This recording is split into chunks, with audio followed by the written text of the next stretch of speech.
Hello नमस्कार दोस्तों। GK science में आज का important question, interesting, important, fantastic, brilliant question GK science में स्वागत है। तो पहला क्वेश्चन स्टार्ट करते हैं और ज़रूर से सब्सक्राइब एंड लाइक ज़रूर कर दीजिएगा। तो स्टार्ट करते हैं। पहला क्वेश्चन, आंसू में कौन सा पदार्थ घुला रहता है? आंसू में कौन सा पदार्थ घुला रहता है? आपका ऑप्शन सामान्य, नमक, समुद्र, स्टार्च, ग्लूकोज। तो अपना आंसर दीजिए कमेंट में और बताइए और लाइक ठोक के जाइए। तो पहला आंसर है ए, ऑप्शन ए, सामान्य नमक। इसका बिल्कुल सत्य है। आंसू में कौन सा पदार्थ होता है? तो सामान्य नमक। तो दूसरा क्वेश्चन में आते हैं।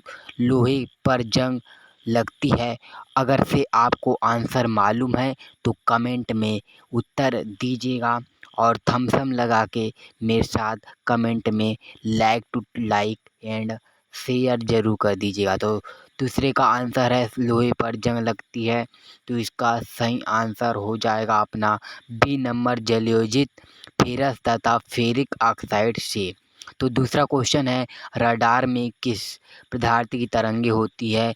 विद्युत तरंगे, विद्युत चुम्बकीय तरंगे, ध्वनि तरंगे, उपयुक्त में से कोई नहीं। तो इसका सही आंसर है विद्युत चुम्बकीय तरंगे, ऑप्शन नंबर बी। चलते हैं तीसरा क्वेश्चन। चौथा क्वेश्चन दोस्तों, निम्नलिखित में से कौन सा ईंधन गैस नहीं है? ईंधन गैस नहीं है। जीके साइंस क्वेश्चन है दोस्तों, बहुत ही इंपॉर्टेंट है दोस्तों किसी भी कॉम्पिटिटिव एग्ज़ाम के लिए। तो इसका सही आंसर है हाफ गैस, ऑप्शन नंबर सी।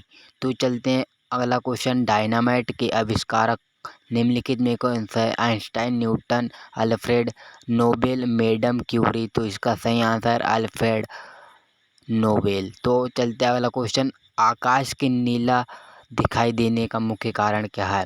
आकाश नीला क्यों दिखाई देता है दोस्तों? आप देखते होंगे घरों या ऊपर में, आप कभी भी निकलते होंगे आपके घरों से तो आकाश नीला ही दिखाई देता है। इसका कारण क्या है? तो इसका कारण है वायुमंडल में उपस्थित धूल आदि के कणों द्वारा सौर किरणों का प्रकीर्णन। दूसरा बी ऑप्शन सही है दोस्तों। चलते हैं अगला क्वेश्चन। अगला क्वेश्चन है, प्लास्टर ऑफ पेरिस प्राप्त किया जाता है? कैसे प्राप्त किया जाता है? सोडियम बाइकार्बोनेट से, जिप्सम से, यूरिया से, कार्बन से। इसका सही आंसर है जिप्सम से।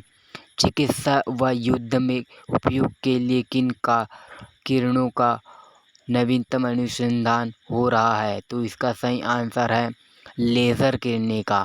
चलते हैं अगला क्वेश्चन, तेज गति से आता हुआ वाहन हॉर्न बजाता है तो उसका पिच उतना ही सुनाई देता है, अधिक सुनाई देता है, कम सुनाई देता है, पहले कम और फिर अधिक? तो इसका सही आंसर है बी ऑप्शन, अधिक सुनाई देता है।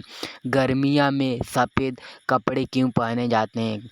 ऊष्मा के बुरे अवशोषक सस्ते होते हैं, आकर्षक होते हैं, इनमें से कोई नहीं, इनमें से कोई नहीं। चलते हैं अगला क्वेश्चन। अगला क्वेश्चन है, सूर्य उदय होते समय व डूबते समय लाल किरणें दिखाई देती है, विकिरण के कारण, जलवाष्प के कारण, धूलकण के कारण, प्रकीर्णन के कारण? इसका सही आंसर है प्रकीर्णन के कारण, प्रकीर्णन के कारण। अगला क्वेश्चन, लोहे में जंग लगना एक भौतिक क्रिया, रासायनिक क्रिया, सामान्य क्रिया है, इनमें से कोई नहीं है। तो इसका सही आंसर है, इसका सही आंसर है रासायनिक क्रिया। अगला क्वेश्चन है, घरों में विद्युत संयंत्र जोड़े जाते हैं, काय में जोड़े जाते हैं? श्रेणी में, समांतर क्रम में, मिश्रित क्रम में, इनमें से कोई नहीं, समांतर क्रम में। बी ऑप्शन सही है। ब्लैक होल क्या है? ब्लैक होल निहारिकाएं, उल्काएं, सूर्य के धब्बे हैं, इनमें से कोई नहीं, इनमें से कोई नहीं। इसका सत्य आंसर है डी ऑप्शन। तो चमगादड़ अंधेरे में भी उड़ सकते हैं क्योंकि उनमें सहायता प्राप्त होती है ultraviolet wave, ultrasonic wave, radiation से, या फिर स्पेशल रेटिना से? इसका सही आंसर है option number B, ultrasonic wave. चलते हैं अगला क्वेश्चन, वायु क्या है? वायु तत्व, मिश्रण, यौगिक, इनमें से कोई? इसका आंसर है मिश्रण। यदि पृथ्वी पर से कोई चट्टान चंद्रमा पर ले जाई जाएगी तो उसका क्या होगा? उसमें भार कोई अंतर नहीं होगा, मात्रा में कमी आएगी, भार में कमी आएगी, भार में वृद्धि होगी। तो सही आंसर है इसका भार में कमी आएगी। चलते हैं अगला क्वेश्चन, बिल्ली को रात में अधिक दिखाई देता है स्वभावश पुतली की विशेष बनावट की वजह से, दिन में नींद आने से या इनमें से कोई नहीं। इसका सही आंसर है बी ऑप्शन, पुतले की विशेष बनावट की। संगमरमर किसका निर्माण है? सेल, नेस, चूना पत्थर, बलुआ। तो चूना पत्थर इसका सही आंसर है सी।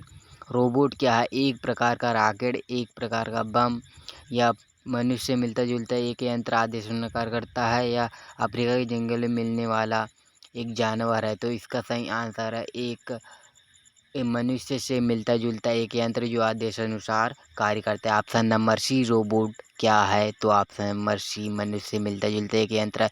तो आज के क्वेश्चन सभी समाप्त हुए। ए में जीके इंटरेस्टिंग क्वेश्चन थे दोस्तों, इम्पॉर्टेंट, जो कि किसी भी कॉम्पिटिटिव एग्ज़ाम के लिए जीके साइंस। तो आज के लिए इतना ही। थैंक यू दोस्तों। लाइक, सब्सक्राइब एंड शेयर जरूर कर दीजिएगा।